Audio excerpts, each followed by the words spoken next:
Hello, and welcome to the Superintendent's Corner. I'm Matthew Weldon, here with Superintendent Tim Saxton. Thank you for being here today. I can't believe it's almost time for the holiday break. It feels like it was just the beginning of school year last week, honestly. Absolutely. But November was a busy month for the schools. Let's start with talking about The Little Mermaid. It's still the talk of all the schools. Well, when you talk about boredom, you talk about the 3 A's. Obviously, we talk about this a lot, and schools across the valley have phenomenal academics. But what starts to separate people is maybe the athletics and definitely the arts. Arts is one of the areas that schools tend to cut when money gets tight. Boardman believes that's one of its 3 pillars. So we have not touched that. And what you see and what you saw over the last weekend was the product of that. That doesn't just all of a sudden happen. These are kids that are learning all the different skills throughout. It starts as early as elementary school. So the other piece is tradition. I think back when I was in high school, that's 200 years ago. The big weekend was the musical. And I can still remember as a young kid going to see those musicals. That tradition has not changed. You can go all the way back to Mr. Dykins, who recently passed. He really was the person that got this going, all the way through to people in recent memory. I can think of Dave Mullane and Ann Bott, Heidi Domhoff, and now we've moved into Rachel Rogeri, who's a product of our arts program. Yeah. She just did a phenomenal job, but really, there's so many people involved. Some you see on stage, some you don't see behind stage, but Rachel is kind of like the head coach. She brings it all together, so just kudos to her, especially in her first performance and being so successful at such a young age. But she has some good support. Usually when you have something like that, you have some people behind the scenes that are really helping out. You take a look at Emily Slavens, who's been involved with the choral music program probably for 40 plus years. Same thing with Mr. Kerberg. Both of those just strong foundational blocks of our program. But then you add in Mr. Ammendahl with the music, and you add in the other people behind the scenes, because sound and lighting is huge. Because if you fumble the sound and fumble the lighting, it doesn't matter how good the performance is, it'll take away from it. So I give credit to Mr. Stelz, who's new, and obviously Mr. Clonis, who's also a big part of behind the scenes. So last time we talked, you were getting ready to go to the Capitol Conference in Columbus. What are some of the takeaways from that 3-day event? Well, first of all, let's just a little background information so people understand. What's Capitol Conference? That's a great question. I'm really glad you asked that. But Capitol Conference is an opportunity for school boards and central office leadership to gather across the state of Ohio down at the Convention Center in Columbus and spend about 2.5 days in some great networking and leadership and professional development. Breakout sessions, keynote speakers, just a great 2.5 days. Just to, as we say, sharpen your sword, get better at your craft. But it's also nice to see what the other Ohio districts, whether it's rural, suburban, or large city, what they're dealing with. So there's over 200 presentations that you can go to. But the common theme down there is something that's happening in our schools across our nation is just the onset of issues with social and emotional learning. And that's mental health issues. We're seeing that more and more in schools. And nice thing is you see schools are now trying to figure out how to adapt and how to address it. And just to complement some of the leadership in our schools, we started with our EWS program, which out of that program grew connections with Meridian Health and Alta Behavior Sciences.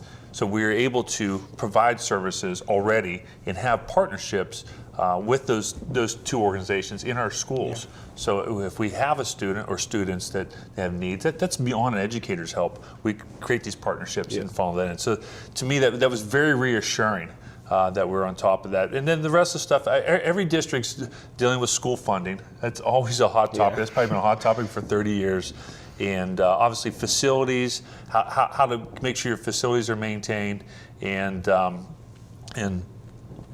mean, there's multiple items, like going forever. So yeah, well, that's the good thing about the mental health thing.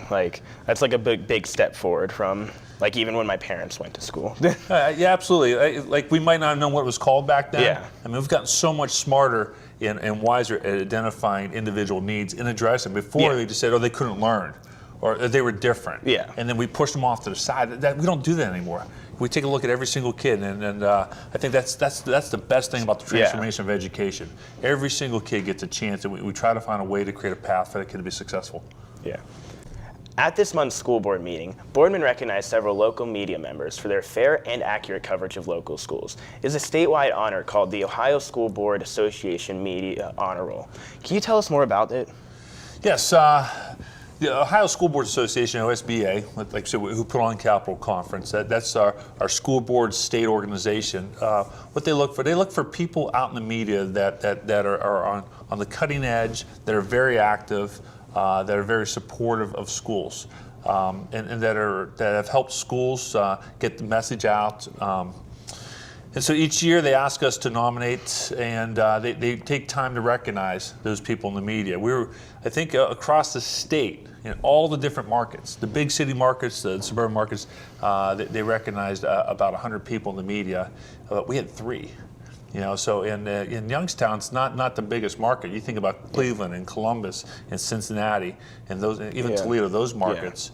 For us to get 3, the big cities sometimes don't even get 3, but we have 3 just tremendous media people. Stan Boney, probably has been around the longest, but just a solid member of the Valley. Probably recognized wherever he goes.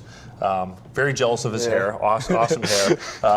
Stan just, always, he comes in, and I'm not saying a friend of the school. I mean, like, he comes in and asks good, honest questions and tries to get to the root of the problem. You respect that. Yeah, an accurate representation of the school. Good word, accurate. That's kind of by the word I was looking for. Yeah. So thank you. And also on TV would be Steve Vesey. So, like I said, you could just tell he's passionate, he's honest, he's caring, and on the other side, he's got a very young family. So education's near and dear to his heart. He's got several children going up through the educational system. So you can see his desire to connect and his passion for education. So he also does an outstanding job. And finally, in the print media, Jordan Grzinski. Jordan, just I think for the last 7 or 8 years, has been a partner with us who has covered our area, and just does a very nice job, very accurate, asks good questions, and gets a good solid story out. So we're very appreciative of having 3 just solid members of the media around here. That's always really nice, though, when you're not getting swayed by the media. Yeah. Well. Like I said, I understand. I mean, there's a purpose to everything. So, and they have to report accurate story. We got to make sure that we get the facts out. Yeah. So you respect the people that take the time to do that. Facts are always nice for the people living here. Yeah, facts are good. So also at the meeting, there's 3 of our seniors that were recognized. They did well in the National Merit Scholar Program. Yes, that's a national program. It's done every year. It's based on the PSAT, and we had 2 that are considered commended, Sophia McGee and Ryan Coldren. And they're pretty much in the top 10% across the state of all the thousands and thousands and thousands and thousands of students that take it. They scored in the top 10%, and they get recognized as commended. And then Danny Torillo is a national merit semifinalist. He's in the top. It's below 1%. So they take it's less than 1%. So they take that very, very small number of the students who scored the highest in the top 1%, and then they take a look at them, and they do a second level of application process, and they have the potential for actual scholarship. So very prestigious for all 3, and then obviously even on a higher level would be Danny Torillo, for him to 1, be recognized, and 2, obviously to show where education pays, where we can earn some money for college. So just outstanding, 3 outstanding individuals. So great honor for all 3 of those. Absolutely. Also at the school board meeting, a debt refunding resolution was passed. What does this involve? Once again, very good question, because when you look at the surface on that, what does that mean? But what we have a partnership with the Board and Boosters, and about 3-4 years ago, obviously we built a new stadium, and what a great product that has been, and just a great addition to the Boardman local schools. They pay for that lease. What they're taking a look at is, just like we maybe do with the homeowners out there, may refinance their house, they take a look, are there lower interest rates to refinance that debt to get the interest rates down. In school business, it's a little different because it's not really a house. We don't really, we're not technically the owners. It's tax property. So what you do is you put that debt out there, and you have banks take a look at that debt, and what you do is you refinance that debt. So that $845,000 is what the boosters are paying off. Yeah. What we're doing is we're putting them back out on the market, the financial market, to see if we can get a lower interest rate than what they had before. Maybe they stretch the payments out so they can do some additional things to potentially finish phase 3. Phase 3 has been going on for a while now. Yeah, that's like I said. It's kind of like just kind of not stuck there, Sure, but I mean, it's a beautiful facility. And I think sometimes people think it's done. Yeah. A lot of people like the concession type trailers, but the athletes. I mean, athletes don't have locker rooms, and you know, we have to go and rent an executive trailer for the restrooms. There's a cost to that. The athletes deserve a locker room. Yeah.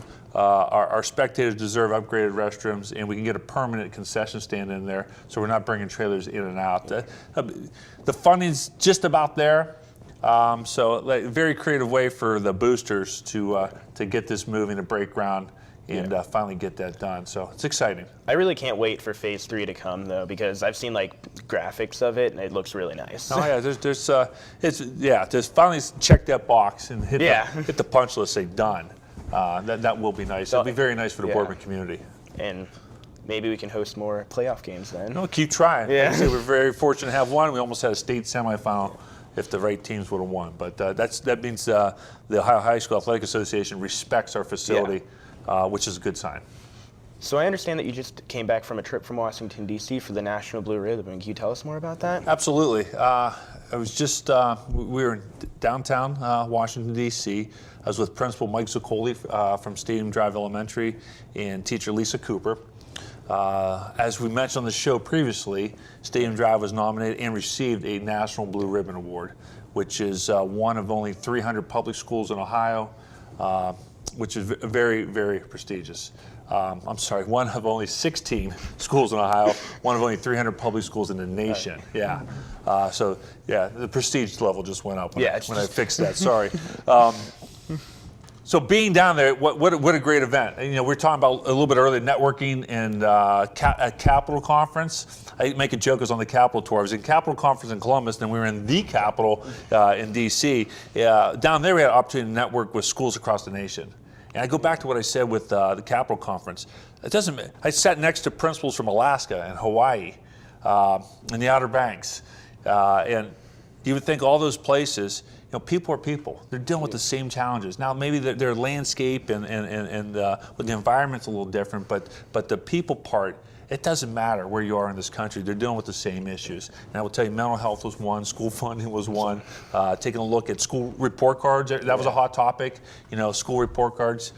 So great stuff. We got a chance to network, and then obviously it's a 2-day event. You spend a day in workshops and networking, and then the second day is the luncheon. The Secretary of Education speaks, and then all the schools have the opportunity to go up on stage and receive the award. So just a great award, great honor for Stadium Drive, especially for the teachers and for the students and the parents that support them, and the leadership of Mr. Zuccoli. Just very proud of them, and we have two. You know, we're very honored in the Boardman Local Schools. We have 2 Blue Ribbon schools, and here we have a Grammy school. Yeah. And the reason why I bring up those are national awards. You know, schools are blessed to have a blue ribbon, very blessed to have 2. I don't know how many have blue ribbons and a Grammy. So just wonderful things here at Boardman. Being from Stadium Drive, I'm happy that we got a blue ribbon. Yeah. That's like the elementary school I went to. Yeah. Well, the nice thing is the same instructional methods, the same materials are being used in all our elementaries. So all our kids are being exposed to that. So that's good for all our elementaries. I did enjoy going to Stadium Drive, though, but I didn't get the new, I left before they added the new place on. So you didn't get a little air conditioning, sorry. Well, thank you for your time today, Mr. Saxton. It's always a pleasure, like I said. Remember, if you're looking for any information about the schools, you can always visit the district website at boardmanschools.org. For BSTN, I'm Matthew Welton.